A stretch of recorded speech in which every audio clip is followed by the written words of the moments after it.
बाबा नारायण दास साहिब की, साईं श्याम दास साहिब की।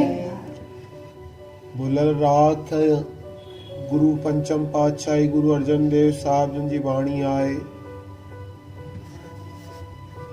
भुलल राह खां जंहिं सिधो मार्ग ॿुधाए, जेको असांखे सत्यता ते हलाए। गुरुजन चवनि था ऐसा गुरु वॾभागी पाया। अहिड़ो गुरु वॾभागी पाईंदो आहे जेको असांखे सत्य जी राह ॾेखारे थो। सत्य छा आहे? परमात्मा जो नालो ई सत्य आहे। छा चईंदा आहिनि आख़िरीअ में? राम राम सत्य है। परमात्मा जो नालो ई सत्य आहे। लोकल भया सत्य चईंदा आहिनि, असां सिंधियुनि में ईअं चईंदा आहिनि त परमात्मा जो नालो ई सत्य आहे, जेको नाम सां जोड़े असांखे। भूले मार्ग जिन्हें बताया,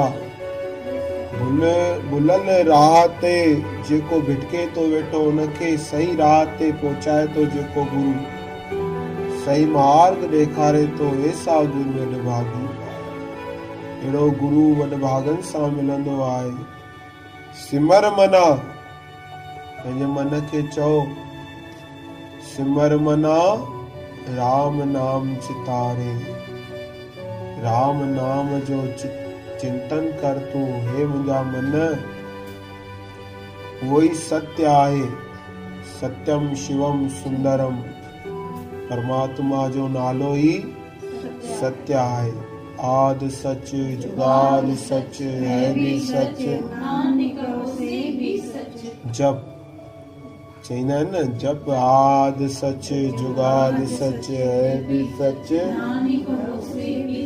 जप। अहिड़े परमात्मा खे जप, जेको आदि में बि सत्य हुयो, को बि सच रहंदो, हाणे बि सत्य आहे। अहिड़े परमात्मा खे ध्याए तूं। सिमर मना राम नाम चितारे। परमात्मा जो नाम खे चितार, हरि चिंतन चितार।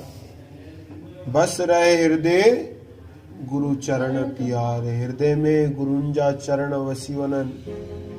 अहिड़ो तूं कल्पना कर ऐं मुंहिंजे हृदय में परमात्मा गुरुअ जा चरण जीअं वसजी वञनि। ध्यान लॻाए। ध्यान हूंदो आहे न कि काॾे जो काॾे ध्यानु, काॾे वेठो तो ध्यानु लॻाई, पर हरि चिंतन में ध्यानु लॻाइणो आहे, हरि भजन में ध्यानु लॻाइणो आहे। काम क्रोध लोभ मोह मन लीना। काम में, क्रोध में, लोभ में मन मलीन आहे, लीन आहे उनमें। त हिन मां असांखे केरु छॾाईंदो? बंधन काट मुकत गुरु कीना। गुरु छा कंदो आहे? बंधननि खां कटे रखंदो आहे। पहले त तोखे ख़ाली करे रखंदो। सम्झ तूं वञे कुझु न आहे, शून्य थी वञ। मुकत गुरु कीना, तोखे मुक्त करे रखंदो।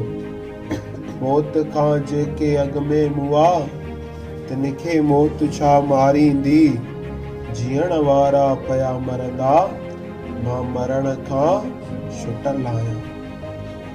तंहिंखे मौत खां अॻ में मुआ।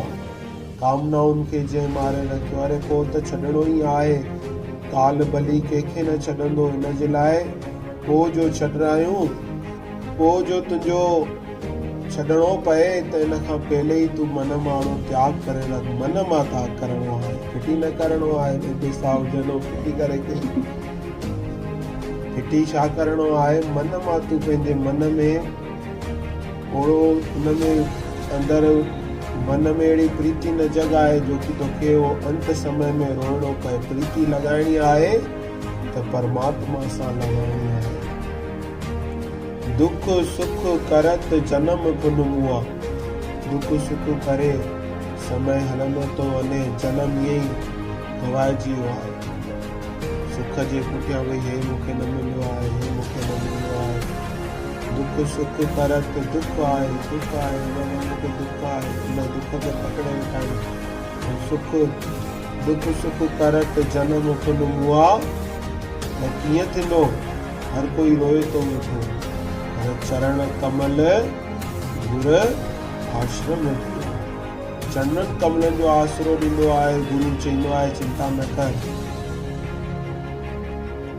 बेफ़िकर करे रखंदो आहे गुरु। अहिड़े नमूने गुरुजन ॿुधाइनि था वेठा, अगन सागर मुदत संसारा। अग्नि रूप हे संसार में माण्हू ॿुॾे थो वेठो, हर कोई ॿुॾे थो वेठो, पर केरु बचाईंदो असांखे? नानक बांह पकड़ सतगुरु निस्तारा। जंहिं सतगुरु असांखे बांह पकड़े करे कढंदो आहे कि भाई प्यारा जागी वठ,